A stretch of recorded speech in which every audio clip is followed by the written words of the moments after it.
We're going to have some fun in this video. We're going to build on this last section that we've been working on with the flex time in the last couple of videos.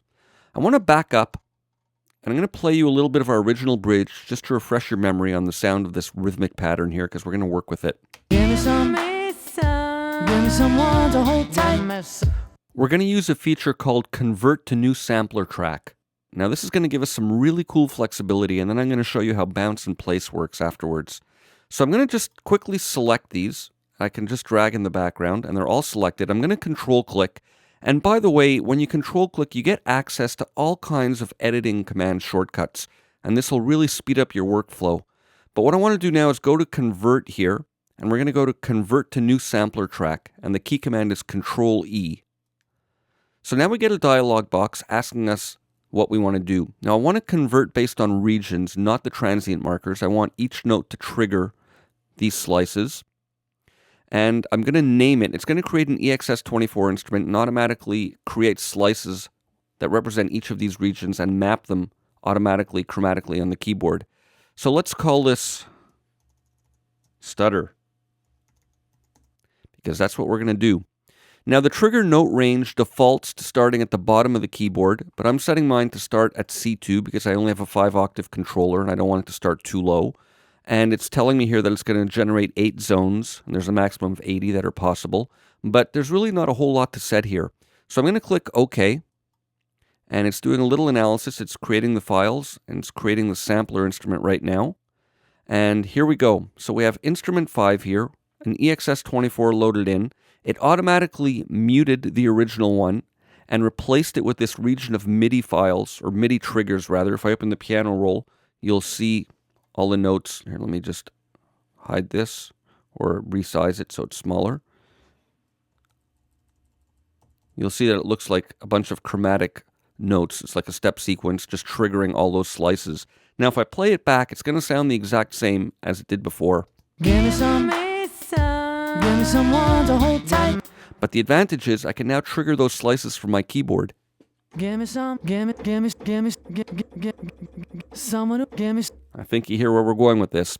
I'm going to delete this. I don't even actually need to use it, and I'm going to unmute these. I want to leave these as is, and I want to move now to the end section here.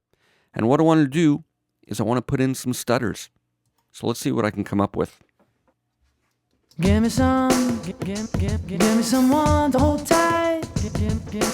Give me someone who makes it feel so right. Give me someone to hold tight. Give me someone who makes it feel so right.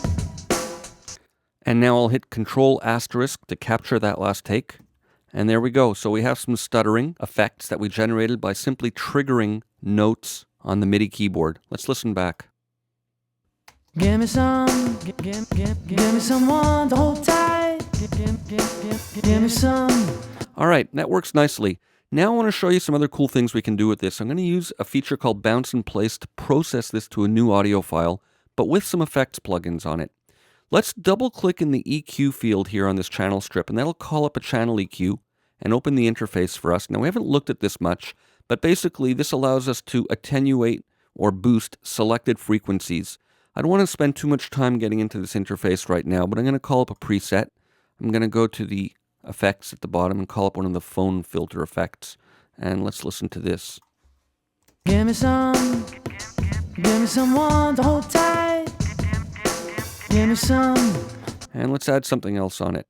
Let's go to delay, and we'll add some sample delay. Put a really tight delay on it. Let's just do one side. Let's see what that sounds like. Give me someone to hold tight. No, I want to try something different. Let's try tape delay, and we'll take it out of sync mode. Now I know we haven't looked at a lot of these, but I'm just doing this to get a quick little effect. Let's hear what that sounds like. Give me someone to hold tight. Give me someone who makes it feel so right. Give me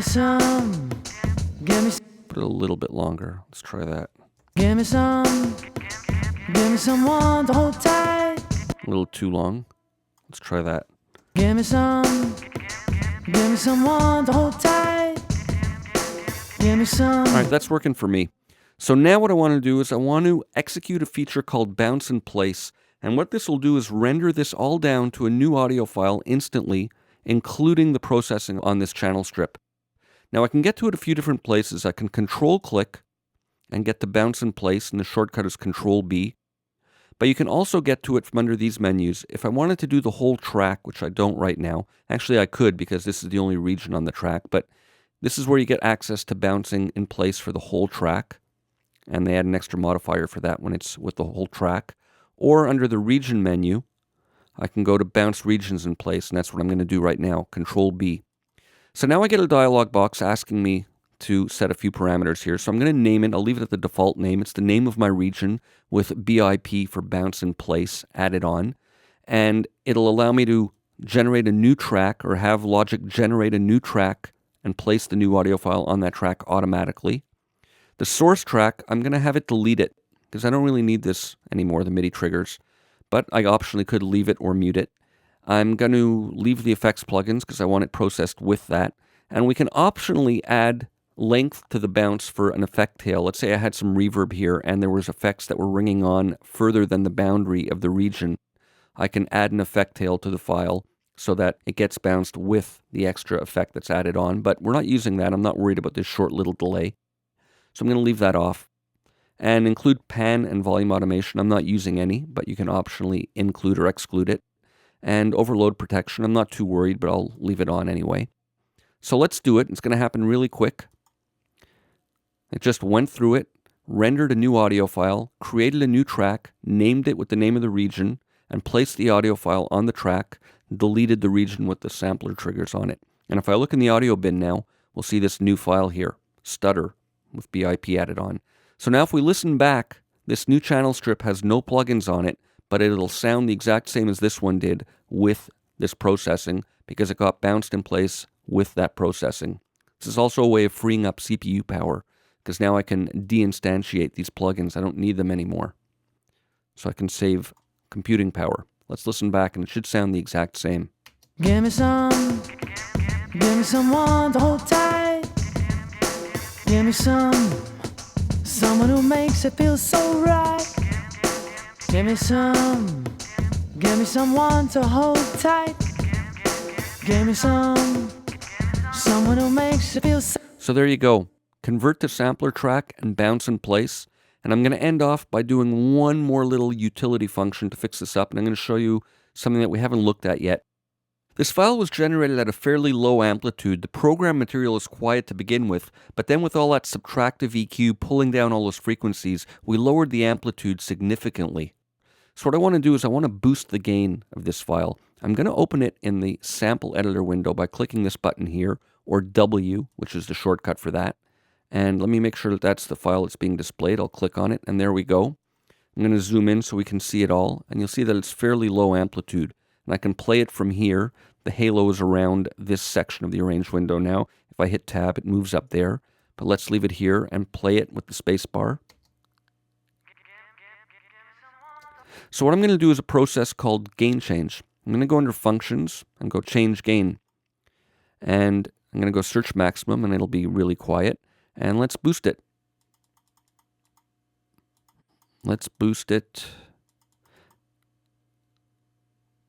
a lot. That's as high as it'll go. And let's do that because we've got lots of headroom. I'm going to go change. And there, process the file and added amplitude. I'm going to close this by hitting W. And now we'll see here that it's much louder. The amplitude is higher. I can still process it again if I wanted to, but this will give us plenty. So I won't need to have the track boosted all the way up as I did before. So let's listen back with that down a bit quieter now and set the volume. Give me someone to hold tight. Give me someone who makes it feel so right. Give me some. So there you go.